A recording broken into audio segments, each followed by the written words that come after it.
Retrouvez Instant Mag, votre magazine quotidien présenté par Magali Barthès.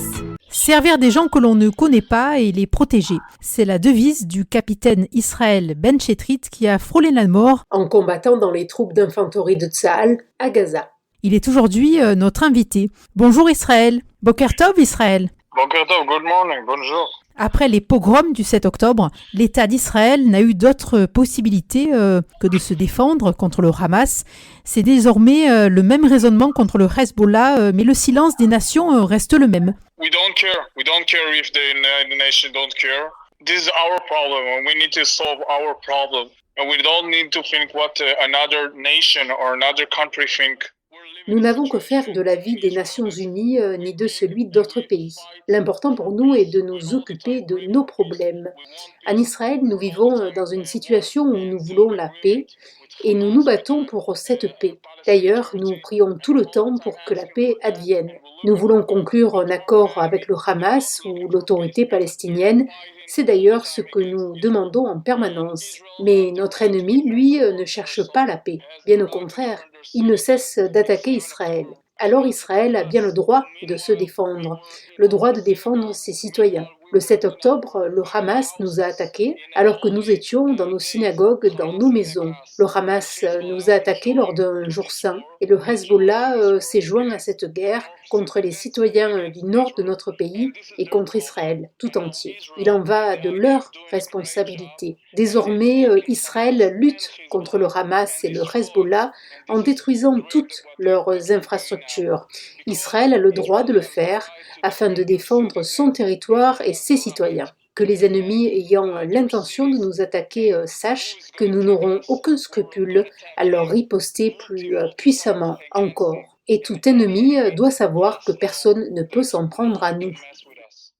À Gaza, vous avez vu la mort de près. Pourriez-vous nous rappeler les circonstances?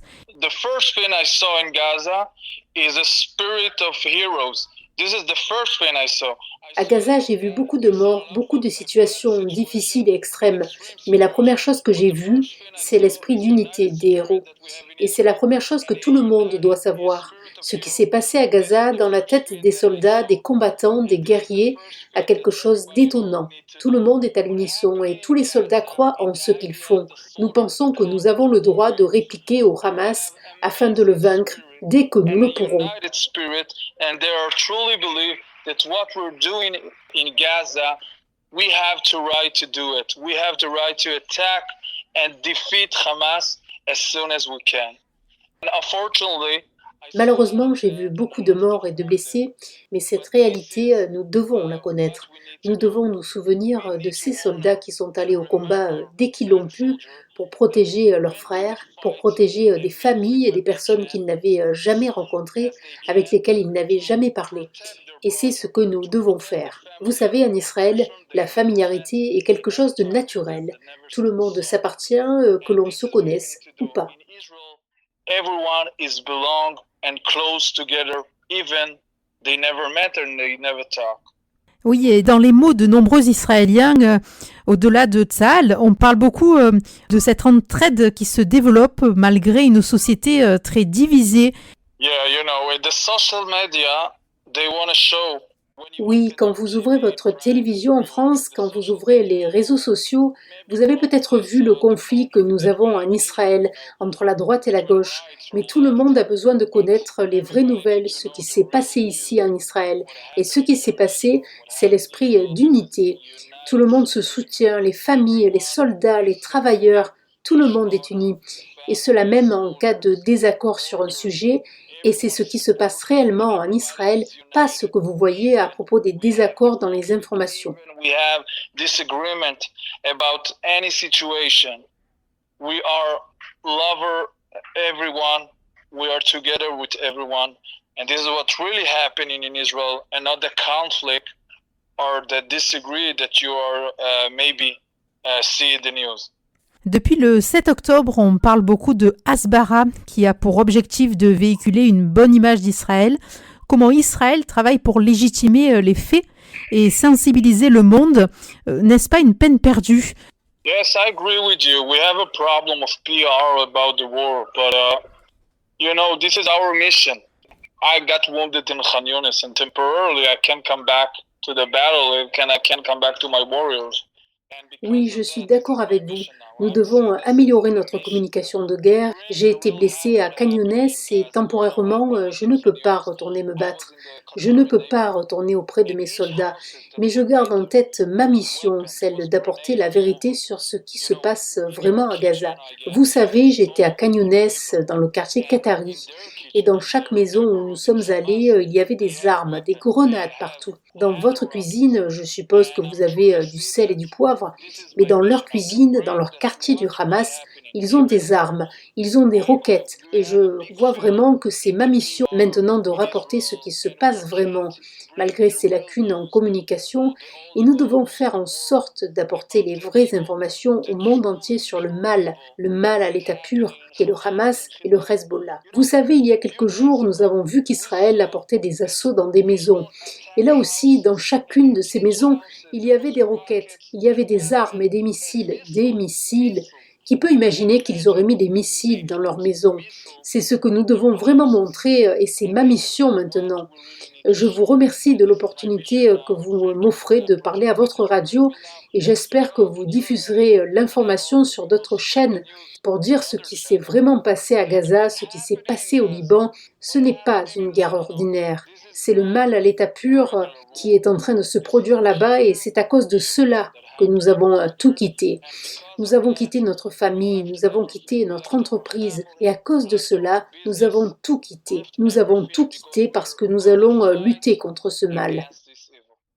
Et vous êtes impliqué dans les efforts de reconstruction des communautés comme Sha'ar HaNegev.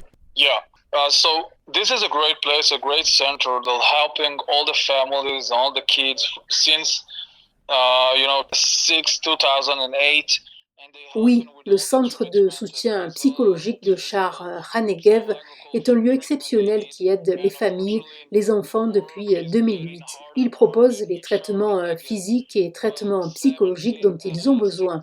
Mais malheureusement, la situation y est de plus en plus difficile. La population a doublement été choquée avec non seulement le kidnapping de 17 habitants, mais aussi par l'assassinat du maire Ofer Levichain le 7 octobre. Je pense aussi à tout ce qui s'est passé dans les kibbutzim. J'ai des amis qui ont été tués, kidnappés et blessés dans l'attaque du 7 octobre. La population a cruellement besoin d'aide et de soutien pour retrouver leur domicile et reprendre une vie normale. Je lance donc un appel à tous les auditeurs. So I'm calling here to all the listeners. Help them and bring them the help that they need to come back home, come back to regular routine and regular life. Et vous allez certainement donner une conférence au Centre européen du judaïsme à Paris avec Jean-Christophe Henry. Jean-Christophe is my brother. Jean-Christophe est mon frère et il m'aide beaucoup. Nous allons faire une conférence intitulée « Vivre selon nos valeurs » et nous raconterons des trajectoires d'Israéliens depuis le 7 octobre, la guerre au nord et celle menée à Gaza, l'attaque terroriste, la blessure, le rétablissement et comme je vous ai dit, les valeurs que nous devons promouvoir. Pendant la guerre, je me suis posé beaucoup de questions et c'est toujours le cas aujourd'hui, parce que nous voulons faire connaître au monde ce qui se passe vraiment à Gaza et la réalité aussi en Israël et la mission qui nous a été confiée, parce que la guerre à laquelle nous devons faire face depuis le 7 octobre est différente. Tout le monde veut contribuer à cette guerre et nous apportons une plateforme de manière à proposer aux gens de s'impliquer, parce que cette guerre n'est pas une guerre Israël contre le Hamas ou Israël contre le Hezbollah. Le 7 octobre, c'est comme le 11 septembre, que tout le monde interprétait comme notre type de guerre. Il s'agit bien d'un mal différent que nous combattons et notre mission est de promouvoir la vie. Merci beaucoup. 7 October, it's like 9/11, that everyone is believed this is a different level of war and this is a different level of evil. And our mission now is to bring the lights. Thank you very much. Toda Rabba, merci beaucoup. Merci beaucoup. Retrouvez Instant Mag, votre magazine quotidien présenté par Magali Barthès.